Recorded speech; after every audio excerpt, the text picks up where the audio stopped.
Hi, I'm Joni Gray with the Motor Press Guild, and I'm here at the Queen Mary with the Motor Press Guild's monthly meeting. We're going a little bit back in time to talk about the future today. Alternative fuels. That means diesel, that means hydrogen. What does it mean exactly? Where is it coming from, and how will the infrastructure be created? So here at the Queen Mary, we have a panel led by John Odell, who's the high-tech guy of Edmunds. And we're going to be hearing some very interesting theories about just where we are right now and where we're going in the future. Hi, I'm John Odell. I'm Senior Editor for Green Vehicles and Fuel Efficiency at Edmunds.com, a longtime member of MPG, and I'm here today to moderate a panel on alternative fuels and vehicles. I've been an EV driver for 3 years, and we just turned ours in. The industry keeps proving people wrong. There's been a lot of help from government. And that's probably as it should be. Some would argue that point, but to get any new technology started, it needs a push, and that's what we're looking at right now. The conventional hybrid made it, we think. It took 10 years, but they made it. Electric vehicles and plug-in vehicles of all stripes are actually selling at a faster pace in their first 3 years than conventional hybrids sold. Coming up alongside and around, we've got diesel, and particularly biodiesel is what we're going to look at and talk about a little bit tonight, and CNG and some of the other gaseous fuels that reduce both our dependence on oil and our emissions of greenhouse gases. A lot of people don't realize it, but there's actually a national goal of reducing the greenhouse gas emissions, specifically the carbon dioxide emissions, and the use of petroleum-based fuels by the light-duty passenger vehicle fleet by 80% by 2050. First up, Gil Castillo. Following Gil, we have Michael Coates. Following Michael is Mike Dovornay, Praveen Penmetsta, and finally Rick Sykes. I'm going to start asking questions, and we want you guys to be a big part of this because it's your questions that they're here to answer. What's more important these days, getting the automotive technologies out there, or getting the fuel out there for the automobiles? It's important for us to demonstrate that the fuel cell is ready for prime time, that it meets all the needs of the consumers, and that the consumer can use this on a day-to-day basis. Demonstrating that, then hopefully that gains us the support from the energy side of the business to start investing in building up the infrastructure. Hi, I'm Gil Castillo, here with Hyundai Motor America. I'm a senior group manager working for the Alternative Strategy Group, and I'm bringing the fuel cell vehicle here to the U.S. In the next couple of months.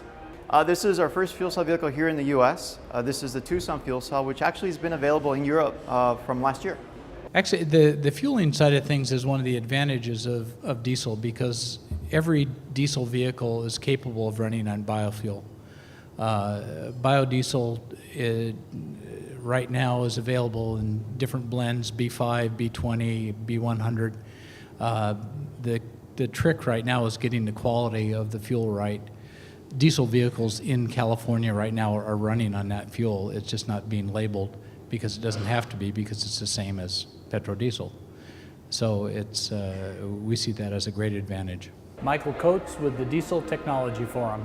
Diesel sales are up almost 30% over the first 4 months of this year compared to last year, and that's way above what the normal regular car sales are.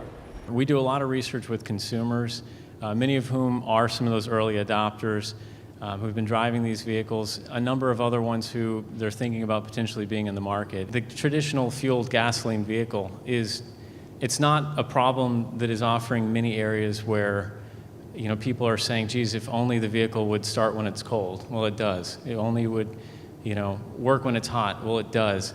If only it was easy to fuel. Well, it is pretty easy. So I think it's really, you have to have the vehicles and the infrastructure, but also a mindset for the consumers.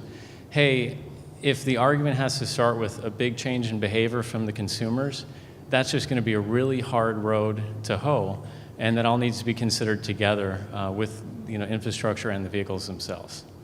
Hi, I'm Mike Dovornay from the CARLAB. I'm a senior consultant.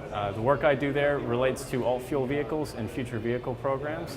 Run a number of our projects that we have there. I'm just very happy to be here today.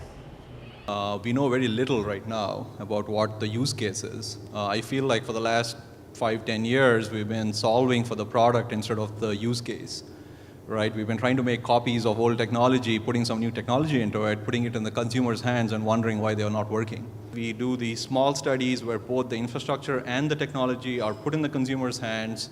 We look at how they use it, go back and develop something that actually meets the use case rather than trying to make copies of old cars, put electric motors in them, and wonder why people are not buying them. Hi, I'm Praveen Penmetsa. I'm the CEO of Motivo Engineering. I'm here at the Motor Press Guild to talk on the EV panel today. So Motivo Engineering designs drivetrain systems and battery systems for a variety of customers, from OEMs to the utility grid.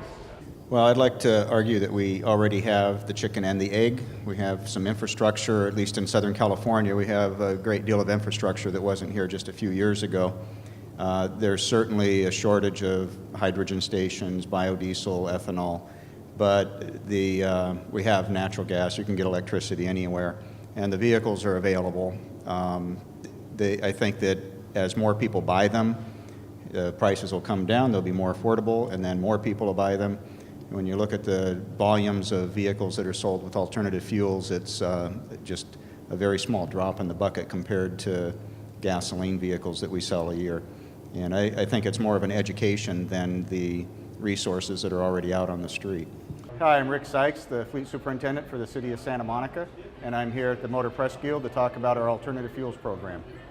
The people in the alternative fuels and vehicles segment are asking consumers to trade in something that's been perfected over 100 years for something that's fairly new, and telling them, hey, we want you to pay more for a vehicle that doesn't do a lot more and probably a lot less than the one you have now, and make you work harder to get it fueled, and you'll have to think about your trips more because you have to plan everything. You can't just jump in it and go, but isn't that fun? And it's a hard sell.